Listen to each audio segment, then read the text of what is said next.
चंद्रपूरच्या संध्याकाळी थंड वारा वाहत होता. धुळीच्या रस्त्यांवर दिवसभराच्या गडबडीचं शांत स्वर उमटत होतं. पण एका घरासाठी ही शांतता कायमची संपणार होती हे त्यांना अजिबात ठाऊक नव्हतं. राजुरा पोलीस ठाण्याच्या गद्दीतल्या एका छोट्या गावात राहत होती अभ्यासू शांत स्वभावाची एक मुलगी. 6वीपर्यंत तिचं शिक्षण गावातच झालं होतं. तिचा शिक्षक दिलीप मडावी घरच्यांचा जवळचा विश्वासू व्यक्ती म्हणून वावरत असे. मुलगी हुशार आहे, तिचं भविष्य मोठ्या शहरात उजळेल असा सल्ला त्याने मुलीच्या आईवडिलांना दिला. पालकांनी त्याच्या शब्दांवर विश्वास ठेवला आणि मुलगी चंद्रपूरला नवीन शाळेत झाली. नवी जागा, नवी शाळा, नवी स्वप्न. मुलगी घरच्यांशी रोज बोलत असे. मी ठीक आहे ही 3 शब्द तिच्या आवाजात कायम ऐकू येत. पालक निर्धास्त झाले. घरची औषधं, साहित्य, कपडे हे सर्व शिक्षकाच्या मार्फतच मुलीकडे जात असे. शिक्षकाला घरच्यांनी जवळचं मानलं होतं, पण या विश्वासामागे एक सावली दडली होती जिची कोणालाच चाहुल नव्हती.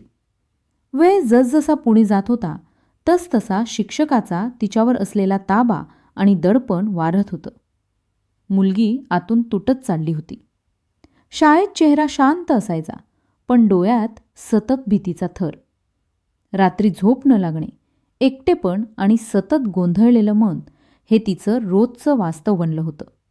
ती गप्प होती, कारण एकच भीती तिच्या मनात होती, आईबाबांना धक्का बसेल.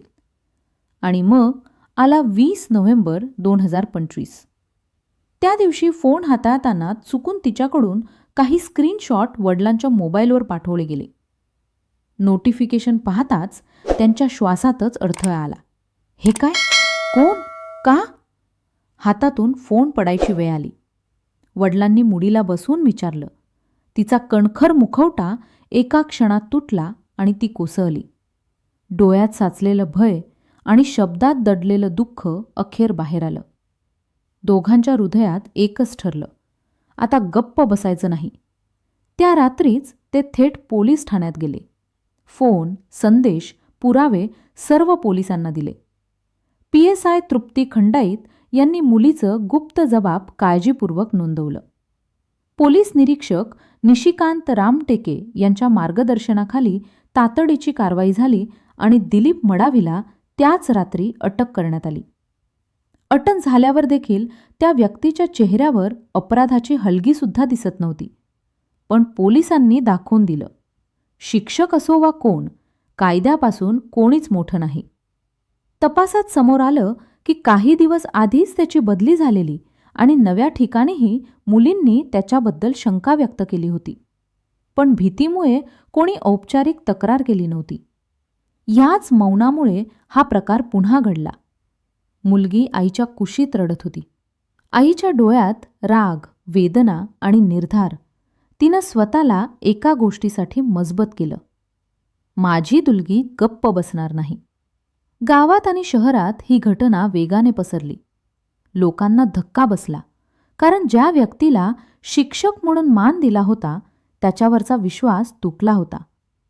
पण मुलीच्या वडिलांनी दाखवून दिलं, समाज शांत असो किंवा घाबरलेला, मुलांचं संरक्षण करण्यासाठी पालकांचा आवाजच सर्वात मोठा असतो. तपास सुरू आहे. फॉरेन्सिक डेटा, चॅट्स आणि सर्व पुरावे न्यायालयात सादर होणार आहेत. ही कथा फक्त एका मुलीची नाही, ही त्या प्रत्येक मुलीची कथा आहे जिला भीतीने थांबवलं जातं, जिला समाज साथ राहायला सांगतो.